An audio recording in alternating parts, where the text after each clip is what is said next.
Welcome back to Passing Time with Craig. As always, I'm your host, Craig, and today I'm talking with Megan Baldrey.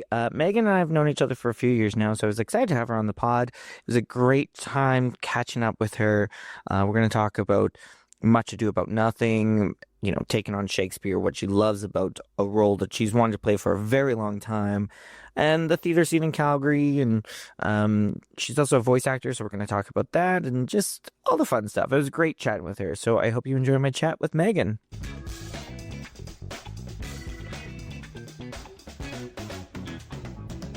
Welcome, Megan. Thank you, Craig. This is long overdue. Very long overdue. I'm very excited to have you on to chat with everything that's going on with you. But I wanted to start, before we get into Much Ado About Nothing, where did this love of acting come from? Yeah. Has it always been there for you? Pretty much, yes. The first time I ever acted was I did a rendition of Romeo and Juliet with my babysitter. Yeah.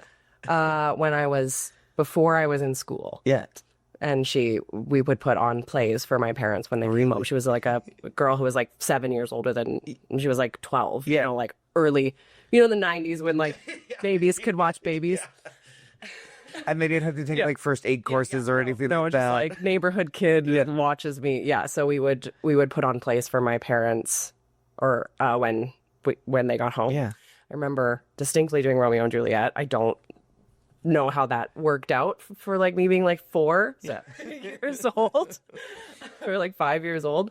And I don't know how we handled all the death and things like that. But that was, and then I started doing school plays from the time that I was first grade, basically.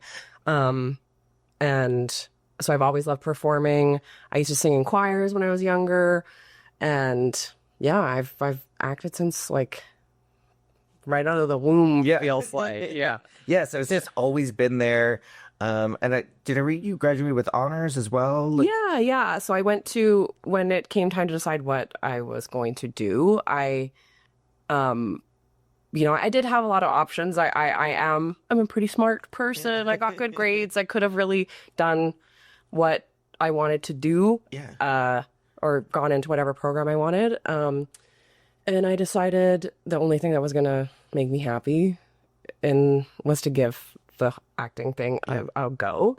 So I went to Mount Royal, which doesn't have any performing arts programs anymore. They had, at the time, a really good conservatory style theater program, which is slightly different from if you went to U of C or U of A where you get a degree.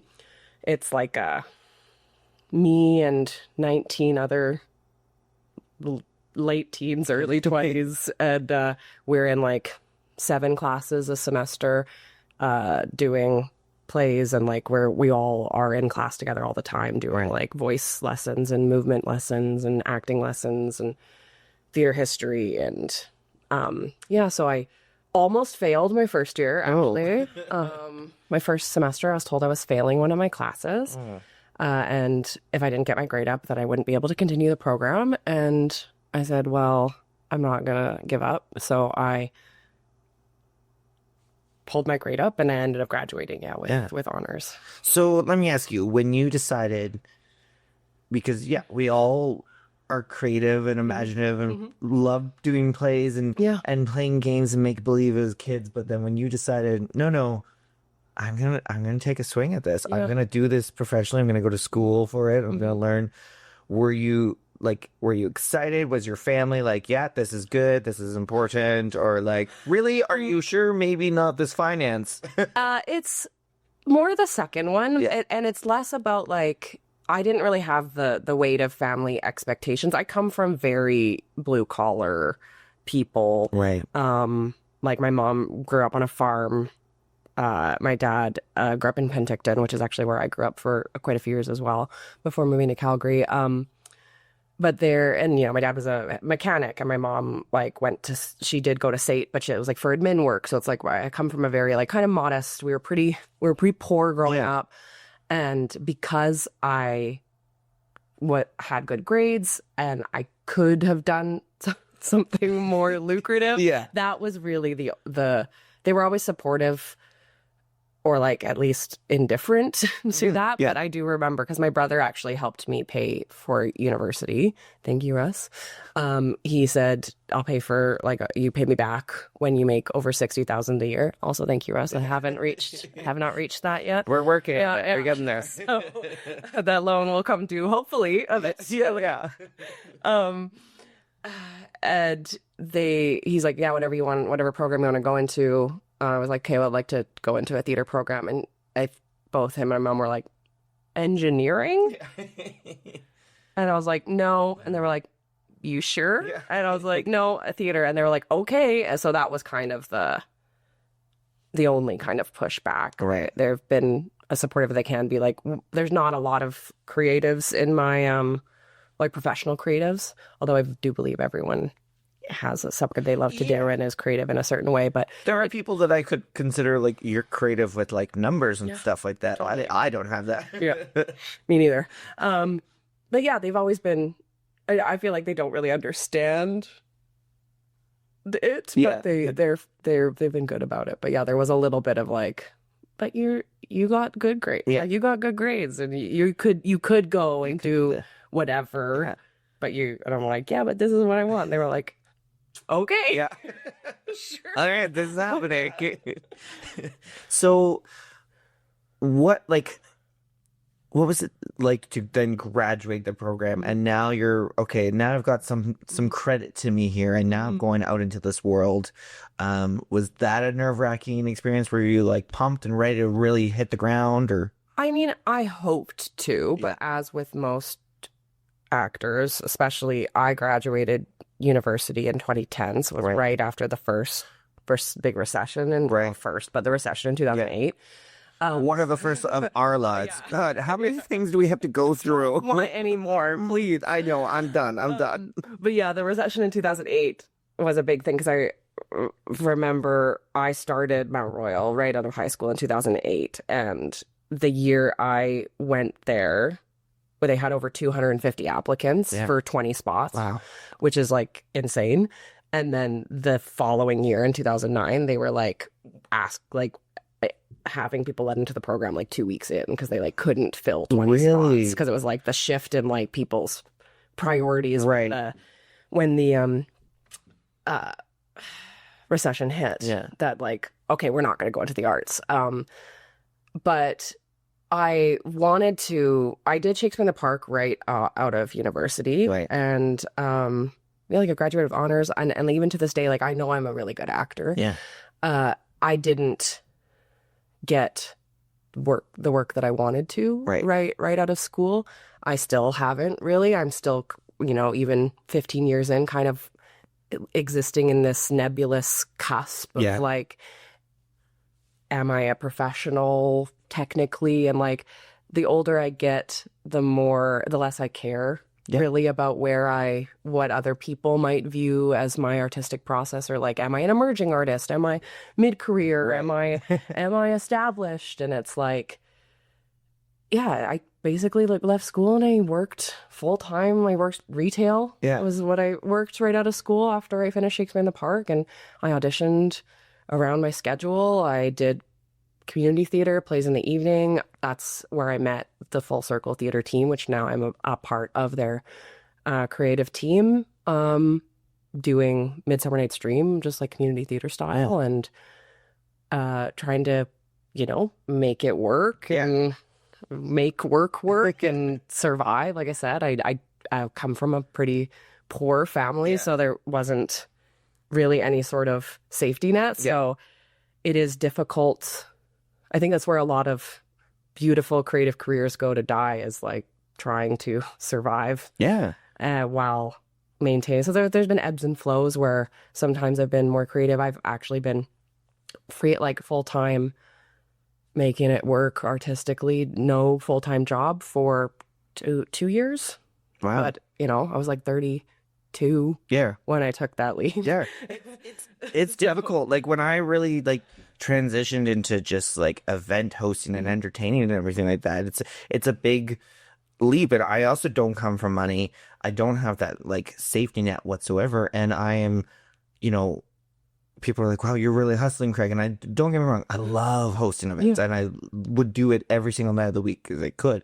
But it's also how I can pay for this apartment. I didn't pay for groceries. And like, I tell people all the time because they're like, oh, like you never get vacations. I'm like, yeah, because I'm self-employed. Right? If I get a vacation, the money stops. Yeah. I need this money to keep coming in here.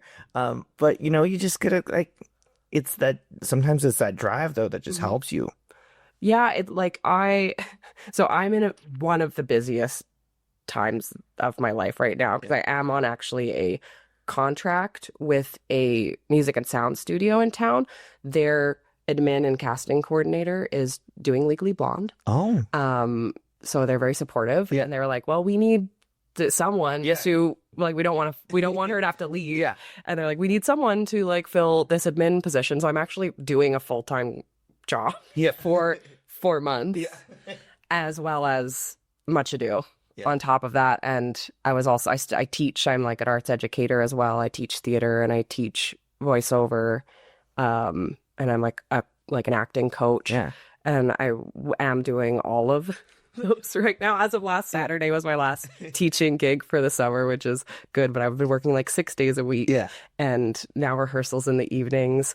And it's been a lot. I was joking with some people last night at my improv troupe. They were like, yeah, how have you been? Like, we haven't seen you. And I'm like, yeah, I was just really busy. Yeah. I'm like, I slept over 8 hours last night. And they're like, oh. And I'm like, I don't think I've slept over 8 hours in 2025. Yeah. Like, I haven't. It's been insane. What is this 8 hours of sleep people talking about? In a month, right? In a month. I do not know her. But and I was like, I feel like, honestly, I was like, I feel kind of drunk and high because I'm on like sleep. I was like, I feel powerful. I'm like, wow, sleep is so amazing. And then I'm like, yeah, it's the first day my eye hasn't my eye hasn't been twitching in like a couple months. And they were like, that's so bad. Like, you do understand, like, that's not a healthy way to live. And I'm like, no, it's fine. You know, you gotta do what you gotta do. And it's just like, yeah, good opportunity to work in, like, because I make most of my money as a voice actor. And so working in the industry that I'm interested in, and then it's just happened. Much Ado is like Beatrice is my dream role. Yeah. I've wanted to play it since I was in university, and I'm like, well, just they happen at the same time, and just there's nothing I can do about that. So like, here we go. So yes, I heard that Beatrice is your dream role. Why is this why is this your dream role? Why has it always been something for you? I don't know. So I love Shakespeare. Yeah. Like I do. I didn't do any Shakespeare until like second year of university. I mean, not only my program was 2 years, but until my second year of university, and we started digging into Shakespeare, and I fell in love with it. I love the poetic language. There's something like really challenging about, you know, figuring out the cultural context and like figuring out these where I like digging into the script. I like looking things up and be like, what does this metaphor mean? And I love the power of the language. And when I did my first Shakespeare show that I did, I'm doing air quotes, this is a podcast, but like Shakespeare show, quote unquote, was there at Mount Royal. There was always a tour that would go to junior highs and high schools that would do a Shakespeare show. And the one I did was called Shakespeare's Bachelor. And it was The Bachelor, but it was Shakespeare characters. So it was Mercutio from Romeo and Juliet didn't die. Because, you know, it doesn't have to make sense. Yeah. And he was on a Bachelor-style TV show. And he would go into the women that were in the contestants were like heroines from different Shakespeare plays. So like Juliet from Romeo and Juliet, Miranda from The Tempest, Julia from Two Gentlemen of Verona, Beatrice from Much Ado, and Rosalind from As You Like It. And Mercutio, the dates as he would step into the big love scene, whatever the big important scene is in that. So we did that show, and I played Beatrice in that version. Okay. But the thing is with a school tour is they have to be like 45 minutes to an hour. In Shakespeare's Bachelor, Beatrice won because Beatrice is the best. Yeah. But we had to cut so much stuff that it didn't really make any sense that she won. Yeah. Because it was just like, because Beatrice is so fiery and she talks about how she like hates men and Yeah. doesn't want to get married and blah blah blah. So like all it was is just like Beatrice going like, I hate men. And then it'd be like, I choose Beatrice as opposed to, because they cut out all the like little funny bits because Beatrice is very funny. So I did that, and I fell in love with the character there. And then right out of university, I did Shakespeare in the Park, which I mentioned, and we did Much Ado. And I did not play Beatrice. Yeah. I played Margaret, a different character. And though that year, so like 2010, I did basically Much Ado twice. And I was just like, I just felt it's hard for me and a lot of other women who aren't what we call in the industry the ingenue, like tiny and cute and small and often blonde. I am 5'8" and 200 plus pounds and like very curvy and like an insane amount of curly hair. You'll see a picture of me, I assume, with the podcast. But like, I'm not a typical Juliet, and I was told stuff like that a lot in school. Actually, like, I'll never play these parts. Right. But Beatrice was always one that seemed I could. Yeah. And seemed that I could do it really well. Yeah. Like it was kind of made for someone like me. So I've wanted that ever since. Yeah. It's like, she's so funny. She's so smart. And yeah, like it's not really about how beautiful she is. Yeah. Which I think a lot, and a lot of Shakespeare is like, oh, she's so sweet and fair and blah blah blah. And I'm like, you're not, even if I looked the way I do, but I still had my personality, you wouldn't really believe me in that part anyway. So Beatrice has always been like close to my heart. I love a lot of the language. She has this great scene in After. So if you don't know Much Ado, spoiler alert, it's 400 years old. Careful, don't reveal anything. Basically, her cousin is about to get married, and there's he's led to believe, or like her future husband is led to believe that she's cheated on him. So where they're supposed to get married, he like publicly says like, she's a slut. Yeah. Shame her. And then, Which is not relevant to today. No. And basically they come up with this scheme that they're gonna fake her death so that he feels really guilty and yada yada. But there's a scene after the wedding where Beatrice is like so angry that people believe this about her cousin, and that like men get to make all these choices for women and women have no agency. And she has this whole scene where she's talking about how she wishes that she were a man so that she could challenge Claudio to a duel. And she says all these great things like, oh, like everyone can just everyone can be valiant and heroic if they just tell a lie and say it's true and like act a certain way, or like say there's something but don't follow it up with action. She's like, if I were a man, I would eat his heart in the marketplace, is like one of her iconic lines. And like, I love the power there, and I feel like Shakespeare really did women a solid in the time. Like Beatrice is often seen as this like early feminist character. Mm-hmm. And it's like, it's still Shakespeare, it's still Much Ado. There's still like stuff people sometimes don't agree that her and Benedict should get together because like it doesn't make sense. But you know, I agree. I think they should get to, like, I agree with Shakespeare. I love the way the Benedict Beatrice relationship plays out. It makes sense to me. But like, she's just such a powerhouse. Yeah. Sorry, I could go on. I know so much, but she's just such a powerhouse. Yeah. And I wanted to do it for a long time. And this Beatrice is always supposed to be a little older, which like you can interpret to mean whatever. She could be late 20s, or she could be in her 30s, or I've seen multiple Beatrices in their 50s and 60s. Yeah. But yeah, I was like, I've just always wanted to since that point. It's like I got a little taste of it because I got to play her in this like kind of truncated context. But I think the language of Much Ado, the wordplay between Beatrice and Benedict is so funny. In our version that we're doing right now, it's also very sexy. Yeah. And yeah, just like delicious words to get to say. Yeah. So, I mean, I had, like months ago, I had the wonderful Stafford Perry on to talk about A Streetcar Named Desire, and playing such an iconic role. And here you're playing not just an iconic role, but like Shakespeare.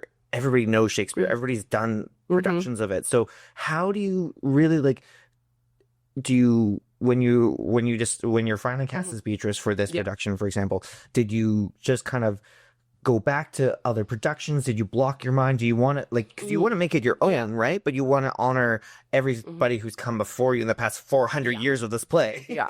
That is for sure. So there is a level of pressure that I'm trying not to let get to me, because it's just pressure I'm putting on myself. Like, I don't think anyone coming to see Much Ado is like, hope Megan holds hope she does a good job holding up the mantles. It's like, that's something I'm putting on myself. Like, no, I don't think anyone else is like, well, it's an iconic character, big shoes to fill. I hope she lives up to it. That's just me.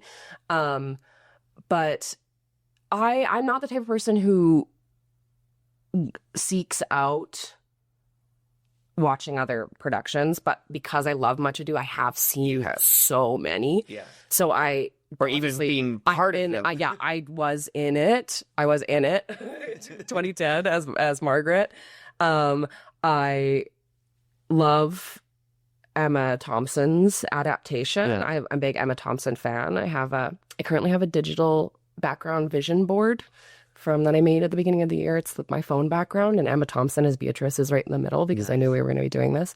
I love that version. Emma Thompson is an actor that I admire, and I aspire to be like her. I think she is exceedingly smart and very talented and real. I did also see Much Ado. I went to London in 2011, and I saw David Tennant and Catherine Tate. If you're any Doctor Who fans, any Doctor Who nerds out there, they did Much Ado About Nothing. It's pretty iconic now. You can watch it online. I've seen that. Joss Whedon did a version in like 2016, I think. Oh, that's right. Yeah, I forgot. It was black and white one. It was black and white. It was like set at a house party.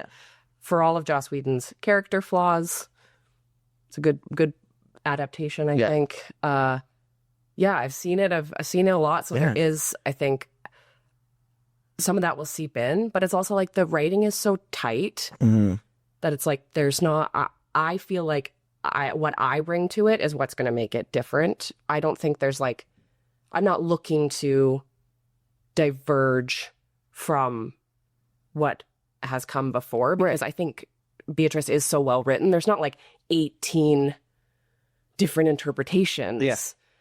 There's kind of one interpretation, but the people who embody it are going to bring the different flavors to it. The one thing I will say that we're doing with it, which I kind of mentioned, is that often it's played, Much Ado or Beatrice and Benedict's relationship is played like they do hate each other, they secretly love each other, and they need to be tricked into it. And we're kind of playing that there is an ongoing relationship between Beatrice and Benedict that is like they're like in a situationship where every time he comes to town, she's like, not this time. And she's like, oh man. She like wakes up in bed next to him and she's like, oh, did it again. Oh, beans. This guy sucks. Kind of like an undeniable physical attraction, and again, something not relatable to anybody. But it's often played like a little bit more innocent, and we're really leaning into this idea that it is like all this wordplay is foreplay, and all this, their relationship is undeniable, and it's coming to an inevitable conclusion of them getting together, but they need help because it's about like insecurity, I think, and at least how the way I'm thinking of her, Beatrice, is like she's so smart and funny, but she is older. She lives with her uncle and her cousin. No mention of her parents. In fact, in a lot of like this character gets cut a lot, but Antonio is Leonato's brother. From what I can tell, from like not Beatrice's dad, though, just like another brother. Yeah. So like she's alone. Yeah. She lives at the benefit of like at the behest of her uncle. He takes care of her, like puts her up, and like what she has to offer is that she's clever and funny and happy, and people like to talk to her, and they like her wit. Yeah. And that's what she has to offer. So it's this thing where it's like in the text of Much Ado, there's an allusion to a previous relationship between Beatrice and Benedict. When we've like taken that and we like previous, but like not done. Yeah. It's not over. Yeah. It's not like one time. It's like every time. And the way I'm thinking about it is that Beatrice is like, what she has to offer is that she's funny and clever, and that's it. And then there's this futility when we talk about the Claudio, I'll eat his heart in the marketplace vibe. It's like, where's the agency? That's not enough. And it's like trusting. It's like Benedict hurt her before, or it didn't work out before, and it's like, well, I'm just then I'm gonna close off to that because I can't be sad. Yeah. I can't be a sad person. Yeah. I can't be heartbroken because what I have to offer is humor and joy, which I think is very relatable to a lot of people. Like, people put a lot of, I say people, me, people put a lot of pressure on themselves to be perfect, Right. to not need anything from other people. If I need something, if I'm vulnerable, if I'm in a bad spot, people aren't going to be there for me, Right. or they're not going to see me. So I think that's what Beatrice is up against with the relationship with Benedict, which is like, maybe people do think that, but I don't see it. I think we're leaning into like a lot of the more emotional parts of the play, and it's still really funny. Yeah. Like, it's still like really lighthearted and funny. Yeah. Because like you have to, because it's outrageous to like slut shame someone at their wedding. Like, you have to play it with still like this kind of larger than life stuff, but we're leaning into like really nuanced like character choices and stuff. So we've had your friends from Full Circle Theatre on before. What do you love about being involved with Full Circle Theatre? I love women. I love when women, as the internet would say. Like, I love Aaron and Claire. I've worked with them since, I think, 2012 as an actor. Funnily enough, I did go to high school with Aaron's brother. Oh, really? Yeah. Small world. And then Aaron was actually a student teacher the last year that I was in high school for my really? drama class. Wow. Yeah. And she was like way too young. Yeah. She was just like 3 years older than us, doing like a practicum at my high school. So like we did know each other a bit before. Yeah. I love working with them because they are really open to my ideas. Yeah. I often come to them with like half an idea, and I'm like, what about this? And they're like, yeah. And then like I have a spreadsheet and my Google Docs like been sharing. They're like, let's talk about it. So it's like there's tons of stuff that they're just so supportive. They're making really high quality art on a budget, and we're trying to be respectful of the actors that they bring on. It's like we like to call Full Circle indie theater, which really is just another word for community theater. But it's like community theater has such a kind of a stigma against it for being like, a gym teacher and some old person doing, a musical. Yeah. And you have to sit through it. It's like what we're doing is like trying to give a platform for, those emerging and mid-career artists, people like myself who, have training and have passion and need a platform for that. And it's like been lovely because it started out, I just worked as an actor with Full Circle, and then they do a lot of collaborative creations. So I've written like 5 shows with Full Circle, like collaboratively. Yeah. I love writing with them. I love writing in general, but like especially writing comedy is, we kind of like work like a writer's room. So like we're like, this is for Riverona, which is a show we did last year, which was this comedy adaptation of Romeo and Juliet. That was also Riverdale. Yeah. I'm sure they talked about it. We would sit and like, we'd be like, okay, well, what happens next? And this is the joke. And then we'd like, be like, okay, this is the joke, or this is the joke, or this is the joke. And then we'd like read it out, and you can like go back and forth. And there's something really wonderful about creating collaboratively, especially for theater, because like theater is one of the only art forms that cannot be made alone. Yeah. You can't do theater alone. You need at least an audience member. Yeah. So you need at least 2 people. Yeah. For it to be a performance. Yeah. You can sing to yourself. You can paint for yourself and never show anyone. I guess you could do a monologue alone, but like that's just talking. That's not it's not theater. I mean, I do that to myself all the time. I live alone and just talk things through. Well, that's why people get pets, is so that they aren't talking to themselves.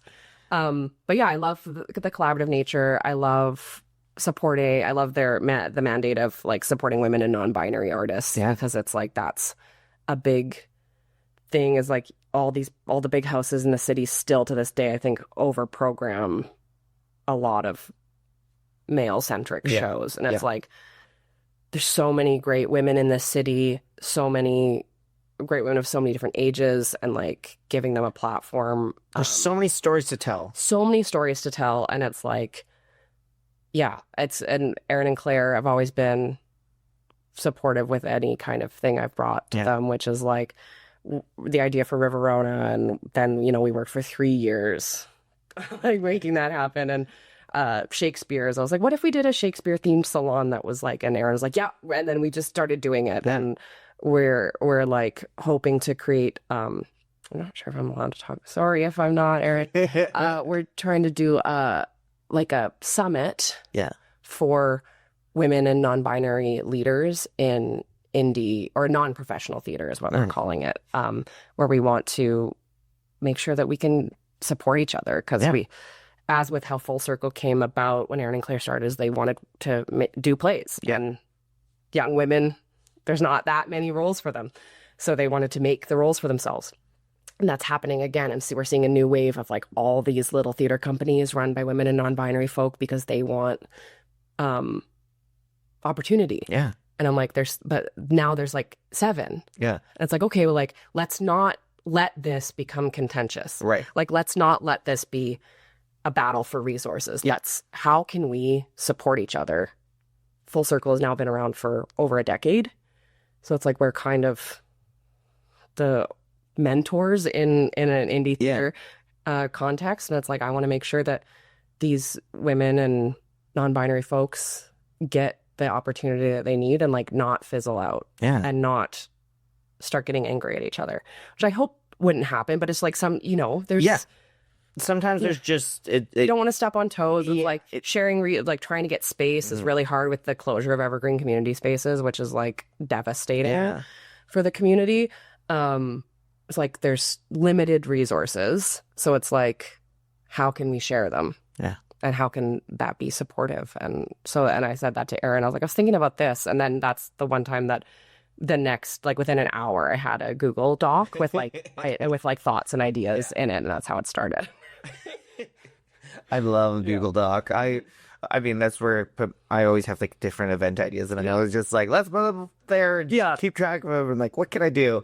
But speaking of like also collaborative, you do like improv as well. Yeah, that's new for me.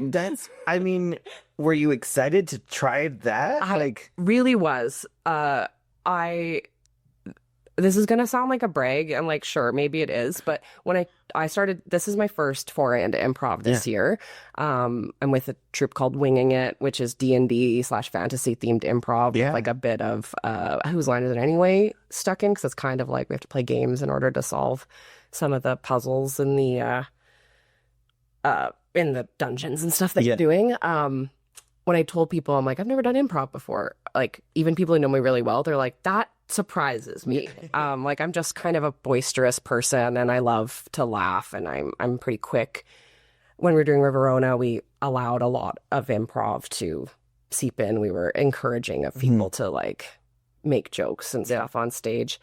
But yeah, the audition notice came up and it was like D&D themed improv. I have been a D&D player since I was like 7.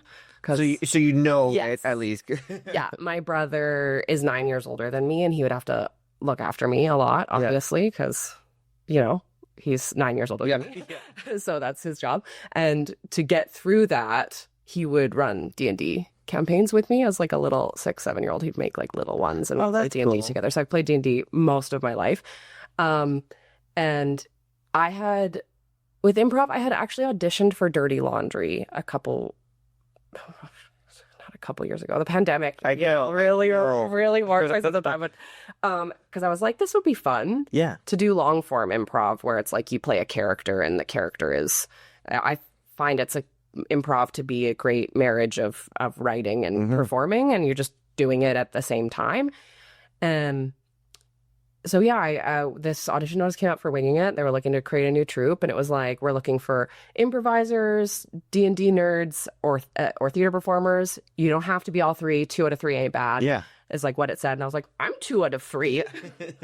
Sure. Yeah. So I just auditioned, and I had so much fun in the auditions. I auditioned and they had a callback. The first audition, I was shaking the entire time. Like I did it anyway, but I was like, I was not like cool. I was like not calm and collected. I was like, no, what will be will be. Okay. Oh my God, I shouldn't be here. I don't know what I'm doing. I hope this is funny. Yeah. I don't know. And they'd be like saying like, oh, we're gonna play this game, and I'm like, I don't even know what improv game that is. It's like I teach, like I said, I'm an arts educator, so I teach kids. So we do improv games, and obviously I played improv games and did stuff. And when we write, we're with Verona, we allow people to improv. So it wasn't like I wasn't completely out to lunch on no skill set, but and I got in and we started doing shows, and yeah, we did a lot of really fun stuff. I didn't do the last 2 shows because I've obviously been very busy. Yeah. But I went and saw the last show last night, which was the last show of the season, and we performed at the Expo, which was like great. And yeah, I've been really enjoying it. But yeah, improv is more different than I thought it would be. Yeah. Yeah. And improvisers versus theater kids are also different. There is overlap, but they are different breeds, yeah. Which I was shocked to discover. Yeah. I thought I was like, yeah. So, like, where do you feel is the difference for you as a performer when you're doing a play, rehearsing, but versus being like part of Winging It and doing improv? Yeah. I think doing improv is kind of like what I said before. It's like you're writing and you're acting at the same time. Yeah. I also like to write and act. So it's like try to do those both together. There's a freedom, because it's like you kind of have to, you can't force yourself to come up with like a good or funny idea. Yeah. You just have to be like, it's either there or it's not. Yeah. And you have to commit to the thought that has come up, because you can't wait. So it's like sometimes it's a banger, like sometimes it's really funny, and sometimes it's not. And then if you commit to your bad idea, it can come back around to being funny. That's the key for it, I find, is you have to commit. Like, only way people are gonna end up enjoying it, like, okay, you know what, now you've worked it for me. Yeah, it's quite funny because I think you'll find this funny. We have in Winging It, we have heroes, so it's like the adventuring party, and that the first time we did Winging It, I played a hero, and my character was a half orc called Sheila the Huge Bitch. And I loved playing her, and I was playing a hero. And then the next round of shows we did, they asked me to be a swing. And the swings are like all the NPCs, the villains, the monsters, the furniture, the like wall sconces, and they play the rest of that. And like, I do believe you have to be a better improviser to be a swing. Maybe that's just from my personal experience, because it's like, for me, it was like, oh, I'm this character and I'm reacting as this character in these situations. Much easier for me than like, okay, now I'm Bill the sheriff, or like now I'm an eel. I was an eel at one point, or like now I'm like a mermaid that it's just randomly, or like now I'm an owl bear, and it's like that's harder in my mind. But I got to play the big villain, so I actually did get to pitch some characters, because when we play the heroes, we create these heroes, and then the DM puts them in the scenarios. But as a swing, I got to create the big bad villain for like the arc, and and the villain I created was very, very loosely formed based on the thought that I thought it would be funny to make the heroes call me daddy. Yes. So I made up this character who's named Daedra Daddario, aka Daddy. And their main personality trait was that they just insist that everyone calls them daddy. And if anyone tries to call her anything else, It's like, no, please, call me daddy. I don't know what Right that's now. like. I don't know what that's like. What are you talking about? Yeah, Why would you think that I would find that funny? I knew you would. So I made her like the head of like a thieves guild organization where, you know, she has like all these little spies Yeah. around. And but yeah, I got to play daddy, and basically it didn't backfire on me. I thought they would maybe try to call me daddy less, like Yeah. they would try to avoid that, but all the improvisers I work with are amazing, and they loved calling me, and to the point where like they kind of made me uncomfortable with calling me daddy. But we had like a lot of fun because I would just like, I've made daddy's like big move that she would spank people. Yeah. And like we have all these props and costume pieces off to the side, and there was like these big black gloves, and I like put nice. them in the back of my pants, and then at one point like pulled them out, and I was like putting on the spanking gloves, and then I like spanked them on stage. I had consent first. Like, if I actually spank you, is that going to be a problem? And they were all like, no, go ahead. Yeah. But I'm still a theater kid at heart, so I knew I couldn't spank them because I was behind them, and if I did this, no one was gonna be able to see it. So I like lift. Sorry, but this is just spanking like you would normally think. Yeah. So I'd lift my hand up really high and come down so that the audience could see it. yeah. But I hit one of the guys in the liver and not his butt, because he was like leaned forward and it went straight down onto his back. And on stage, he was like, "You hit me in the liver." And I was like, "You don't get to choose where daddy spanks you." So it's like, it's very fun like that. Sometimes you're like, oh man, that's iconic. And then sometimes you're like, what did I just do? I was like an eel. And I'm just on stage and I'm just like wiggling and like saying random stuff. You put that on your resume. I was an eel. I was an eel. So you also do voiceover work. Mm-hmm. What, like, obviously you get different feelings and reactions because, you know, when you're on stage, you're feeding off of an audience. Like doing improv, you need the audience. But voiceover, you're typically not with anybody, maybe somebody who's watching you record, but otherwise you often can do it at home as well. So what's the big difference and why do you like doing voiceover? I like doing voiceover because it pays well. That's not the only reason, but good reason. But it is where the money comes from. I got into voiceover because my husband is also an actor. We met in theater school. That's always been his dream. Hans has always wanted to be a voice actor, and so he did all of the legwork for me. Built a studio in our house, like forged ahead a path for like agencies and training, and like figured all that out. And I was like, can I come? Yeah. And luckily I did, because I do enjoy it a lot, but it is solitary. I believe it has really helped actually with my resilience. I do believe in general, a lot of actors are very fragile creatures. I am a very sensitive person, and there's a lot of rejection in the industry in general. Voiceover, tenfold. When I was in school, the rule that they told you was like, you book 10% of the rules. That's a good booking rate. Right. 1 out of every 10 auditions you go on. It's not true for voiceover. I can do 10 auditions in a day. Wow. Some days and get 0. Wow. So it really helped with my resilience that way, because it's like you just have to do the work and forget and hope it comes back to you. And if it doesn't, you can't live in that rejection, because like it's happening all the time. It is, I do find animation and video games, I enjoy those a lot more than I enjoy doing commercial work, although I do a ton of commercial work and I think it's fun. But like animation and video games are like really fun to do, because you're doing the stuff that you think of when you think of a voiceover person. But it can be difficult to work in a void. So it's like, if you're doing commercial work, there's generally a director. Right. So like someone's telling you kind of what to do. If you're doing video game work, 50-50. Yeah. I just recorded for a game that's just came out that has decent reviews. It's called Tainted Grail. I recorded that, no direction, just me and the words. Wow. In the closet. That's where our sound is. And there, for me, for that, there's like, I didn't realize it was a big game Yeah. when I recorded it. And then I like Googled it. I was like, oh man, people are excited about this. What if I'm bad? What if I did a bad job? Yeah. Because I didn't have a director. I did it on my own. So, and it's very, I'm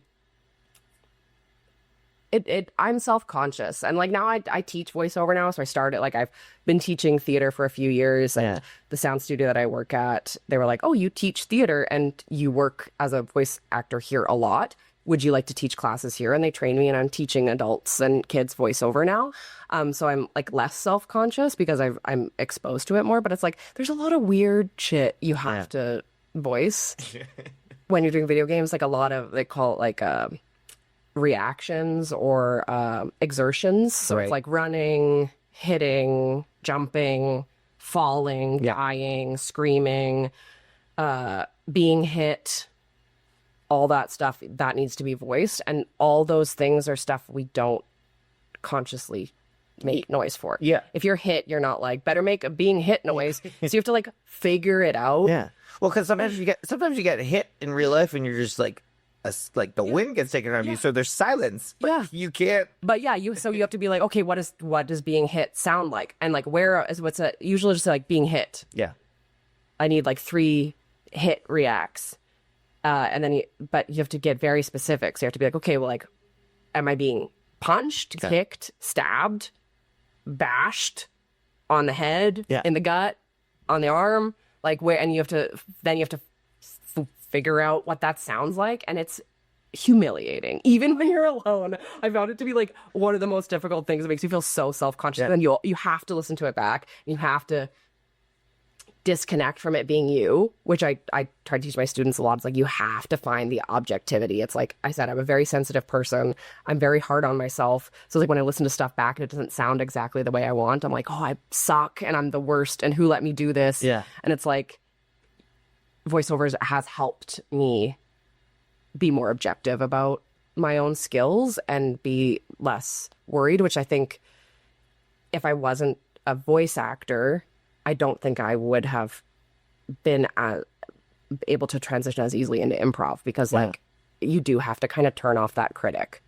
I think for all acting art, you have to try your best to turn off the critic. I always say to my students, your goal, you can't want to be good. Yeah. Like, especially when you get in the booth, your number one desire can't be like, I hope I'm good at this and I'm going to do a good job and it's going to sound good. Everything always goes back to acting for me. And it's like, if your main desire is to be good, it's already not good, because your main desire needs to be whatever the character wants. Your desire is what the character wants, is the character's desire. If your desire is to be really good at this, you're already like watching yourself, and you can't be in it. You have to be in it. A lot of mind games. Yeah. But that's the thing about voicing stuff like reactions and stuff like that. Is like, you have to be in it. Yeah. But these aren't sounds we make consciously. So then you have to make the unconscious conscious. Do you find you make more noises in your life now? Like, just in general, just doing stuff? Like, you should meet my cat. Because Hans and I are both voice actors. Yeah. And there's a lot of weird sounds in our life at all times. And the cat that we've raised since she was 7 weeks old makes the weirdest noises. And I feel like that's the best litmus test for how much noise happens in our house, is that the cat doesn't meow like a regular animal. She screams. She like has weird goblin noises, like, but very, very rarely a meow. And I think that's the best description I can give you of the sounds that come out of my house. That's so amazing. Yeah. Oh my goodness, just a cat just making weird noises. Like, and you're like, what is happening here? Yeah, she'll if she wants something, she doesn't like meow. She goes like meow. She'll just scream. And other weird noises like that. I won't like hurt your listeners' ears with my weird cat, but there's I'm sure. So we don't have neighbors on one side, and we live in a tiny house in Bridgeland. Yeah. We rent from like, I think the oldest man alive in Calgary. It's the oldest house standing, I'm sure, too. It's like from 1912. Wow. It's really old. So it's like we're very lucky to have a house that we don't have to really worry about bothering neighbors. Yeah. But it would, I think the noises that come out of the house would bother if we were in an apartment. Yeah. It would be wild. Yeah, it would be an adjustment for everybody. All right, as we start to wrap up here, Much Ado About Nothing's running June 19th to the 28th. Yes. We're in rehearsal right now. You're getting ready to release this to the world. Mm-hmm. Excited? I'm very excited. I'm very nervous. I'm very insecure. I'm very confident. Yeah. All of the things. Like, I feel like, yeah, this is my time. And then I also feel like, what am I What am I doing? What am I doing at all? And we're very fortunate to partner with the Shakespeare Company. Yeah. So that's been like a pretty big dream of mine as well, to like work for the Shakespeare Company as like the classical theater company in town. But yeah, we're starting. So we have a pretty short rehearsal process.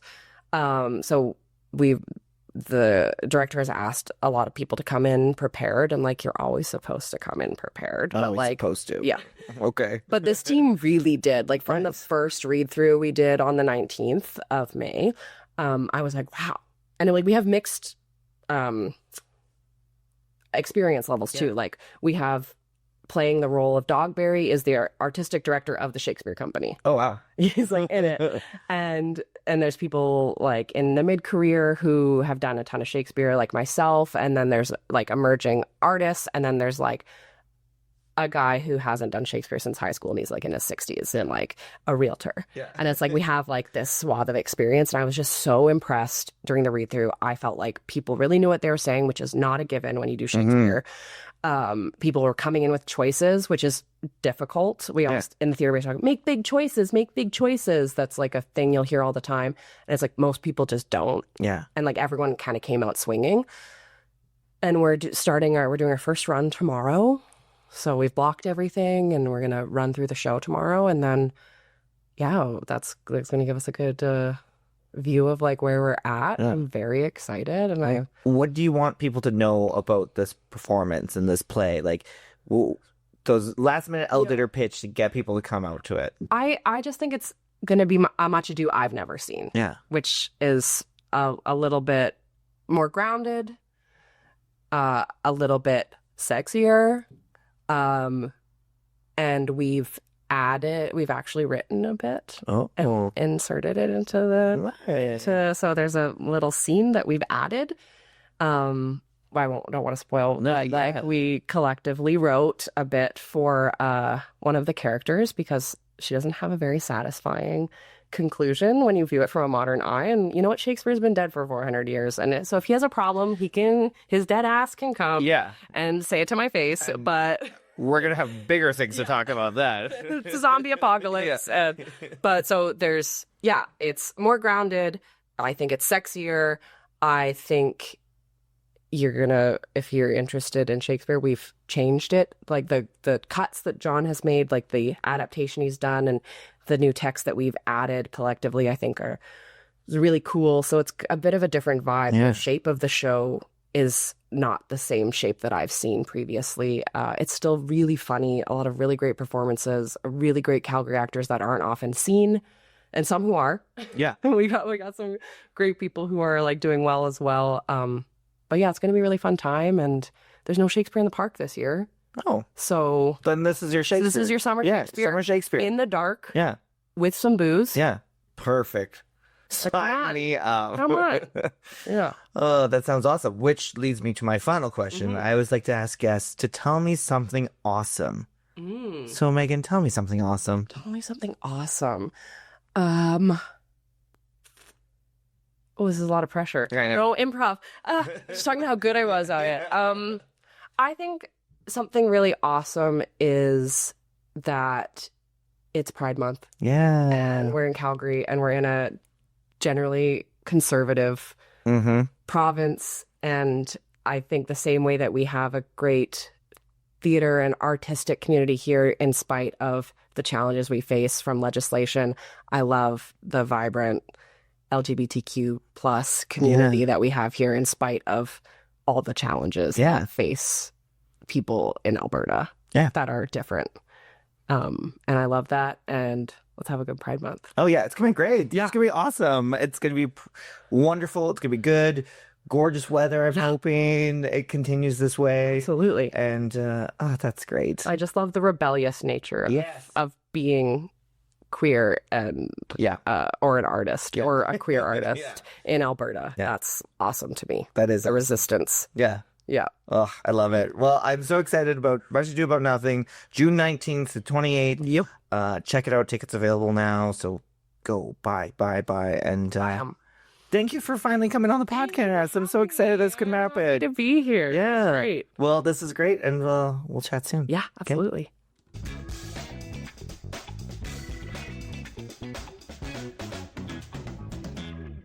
Thank you, Megan, for being here today. Such a joy to chat with her. I can't wait to watch her in this play. Much Ado About Nothing runs at West Village Theatre from June 19th to 28th, part of Full Circle Theatre and the Shakespeare Company. So if you're looking for something to do, go check it out. Support your local theaters. And it's a great night out. I enjoy it. So looking forward to seeing it. Make sure to follow me on social media at PTW Craig, Passing Time with Craig, for all the fun ways to pass time. Otherwise, we'll chat soon. Bye.